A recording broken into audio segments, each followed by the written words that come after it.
বৈশাখ মাস শুরু হতে না হতেই শুরু হয়ে গেছে ঝড় বৃষ্টি। বৈশাখ মাসের মাত্র কয়দিন হলো, এর মধ্যে শুরু হয়ে গেছে কালবৈশাখী ঝড়। এই নিয়ে দিনে রাতে মিলিয়ে পরপর কয়েকদিনে ঝড় হলো, আর এত বেশি গরম পড়েছে যে ঝড় বৃষ্টি হলে মানুষ মনে একটু শান্তি পায়। ছোটবেলায় দেখতাম ঝড় হলে মানুষ ভয় পেত, বাট সময় বদলে গেছে, এখন ঝড় হলে মানুষ শান্তি পায়। কারণ ঝড় বৃষ্টি হলে একটু বাতাস হয়, বৃষ্টি হলে একটু ঠান্ডা হয় আবহাওয়া, অতিরিক্ত গরমে মানুষ অতিষ্ঠ হয়ে পড়ে। হ্যালো এভরিওয়ান, আসসালামু আলাইকুম। আশা করি সবাই ভালো আছেন, আপনাদের দোয়ায় আমিও ভালো আছি। আজকে আরেকটি নিউ ব্লগ নিয়ে চলে আসলাম। আশা করি ভিডিওটা আপনারা শেষ পর্যন্ত দেখবেন। এই তো সকালবেলা ঘুম ভাঙলো আমার অ্যালার্মের আওয়াজে। সকাল 7:30টার অ্যালার্মে আওয়াজে আমার ঘুম ভেঙেছে। আমার ছেলেকে স্কুলে নিয়ে যেতে হবে, তাই অ্যালার্ম দিয়ে রেখেছিলাম। আসলে বাচ্চা কাচ্চাদের আর কি বলবো, নিজেদেরই তো আলসেমি লাগে সকালবেলা ঘুম থেকে। সপ্তাহে 2টা দিন ছুটি পাই, এর মধ্যে মনে হয় 2টা দিনে একটু শান্তি পাই। এই 2টা দিনেই শান্তিতে একটু ঘুমাতে পারি। এই তো ছেলেকে নিয়ে যাচ্ছিলাম স্কুলে, ওকে স্কুলে দিয়ে এসে রান্না বান্না শুরু করে দিব। ছোটজন ঘুমাচ্ছিল আর ওর বাবা আজকে বাসায় ছিল, এই জন্য বাসায় ওকে রেখে আমি গিয়েছিলাম বড়টাকে নিয়ে স্কুলে দিয়ে। আর ওকে স্কুলে দিয়ে আসার পরই আমি রান্না বান্না শুরু করেছিলাম। তো আজকে আমি রান্না করেছিলাম মুরগির মাংস। আচ্ছা, আমার বাচ্চার মতো কি সবার বাচ্চাই এমন যে মাংস ছাড়া ভাত খেতে চায় না? হোক সেটা মুরগি বা গরুর মাংস, তার মাংসই লাগবে, একদম মাংস ছাড়া ভাত খেতে পারবে না। 2-1 দিন যদি তাকে মাছ দিয়ে ভাত দিই, তাহলে তার মুখের দিকে আর তাকানো যায় না। মাংস কোথায়, মাংস কোথায়, চিকেন রান্না করো নাই কেন? তো ওর জন্য বেশিরভাগ সময় আমার মাংসটা রান্না করতেই হয়। আর মাংসের মধ্যে অবশ্যই আলুও থাকতে হবে। আমার মনে হয় বেশিরভাগ বাচ্চারাই মাংসের মধ্যে আলুটা খেতে পছন্দ করে, মানে আলু খুব পছন্দ করে। তো আজকে আমি মুরগির মাংস শুধুমাত্র কাঁচামরিচ দিয়ে রান্না করব। আমি প্রায় সময় এই রান্নাটা করি, আর অনেকেই জানে হয়তো আমি কাঁচামরিচ দিয়ে মুরগির মাংসটা রান্না করি, কারণ আমি আমার আরো অনেক ব্লগেই রান্না করেছিলাম এই কাঁচামরিচ দিয়ে মুরগির মাংস রেসিপি। প্রথমে তেলের মধ্যে পেঁয়াজ, আলু, মুরগির মাংস দিয়ে ভালোভাবে একটু কষিয়ে নিয়েছিলাম, আর সাথে একটু লবণ দিয়েছিলাম। তারপর 5 থেকে 7 মিনিটের মতো একটু ভেজে নিয়েছিলাম তেলের মধ্যে। তারপর এখানে আমি অ্যাড করে দিয়েছিলাম আদা, রসুন, জিরা একসাথে ব্লেন্ড করে রাখা ছিল, সেটাই দিয়ে দিয়েছি। যেহেতু জিরা বাটা, ওটা দিলে একটু ফ্লেভার আসে, সুন্দর ঘ্রাণ হয়, জন্য আমি আদা রসুনের সাথে সবসময় একটু জিরা দিয়ে রাখি, এতে করে সেন্ট ভালো আসে। এরপর একটু এলাচ থেতো করে তারপর আমি তরকারির মধ্যে দিয়ে দিব। এলাচগুলোর সাথে 2 টুকরা দারচিনিও দিয়েছিলাম।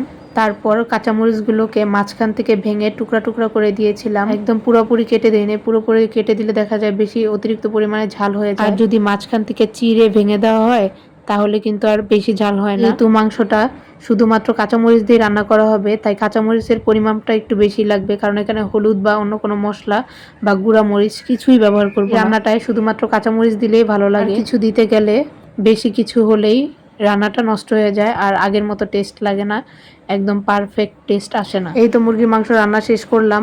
এখানে ক্যামেরাতে ফ্যাকাশে দেখা গেলেও বাস্তবেও কিন্তু কালার সুন্দর আসছে। তারপর আমি এখানে আলু কুচি আর পেঁয়াজ কুচি দিয়ে রুই মাছ ভুনা করে নিয়েছিলাম। আর এই রান্নার আগের ক্লিপগুলো নেওয়া হয়নি, তাই লাস্ট ফিনিশিংটা একটু দেখিয়ে দিলাম। সত্যি বলতে তখন আমার ক্যামেরা অফ ছিল, সেটা আমার মাথায় ছিল না, ক্যামেরা অন করতে ভুলে গিয়েছিলাম। তারপর রান্না বান্না শেষ করে চুলাটা পরিষ্কার করে নিচ্ছিলাম। রান্না করার পর তেল কাজটা পরে চুলার অবস্থা এমন খারাপ হয়, সেটা পরিষ্কার করতে গেলেই বোঝা যায়। লাস্ট 2 দিন ধরে রান্নার শেষে আর চুলা পরিষ্কার করিনি, তাই একটু বেশি ময়লা হয়ে গিয়েছিল।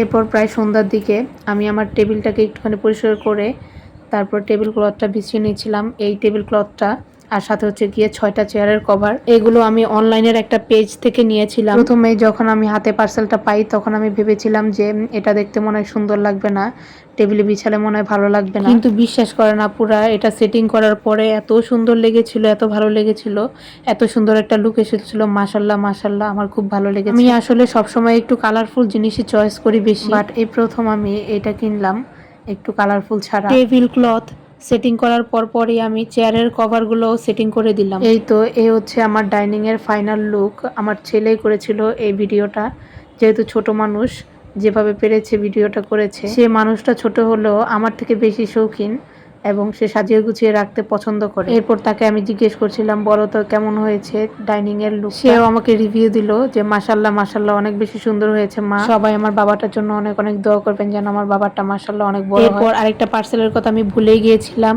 এখানে ওয়াল সেলফ কিনেছিলাম। এই ওয়াল সেলফ গুলোও আমি একটা অনলাইনের পেজ থেকে নিয়েছিলাম। এখন এটাকে সেটিং করে দিচ্ছি দেয়ালে। ওয়াল সেলফগুলো যখন দেয়ালে সেটিং করেছিলাম তখন দেখতে বেশ ভালোই লেগেছিল, সাথে ফুলদানিও সেটিং করে দিয়েছিলাম। তো আমার আজকের ভিডিওটা এ পর্যন্তই। সবাই ভালো থাকবেন, সবাই সবার জন্য দোয়া করবেন। যারা যারা আমার ভিডিও দেখেন তাদেরকে অসংখ্য ধন্যবাদ। আল্লাহ হাফেজ।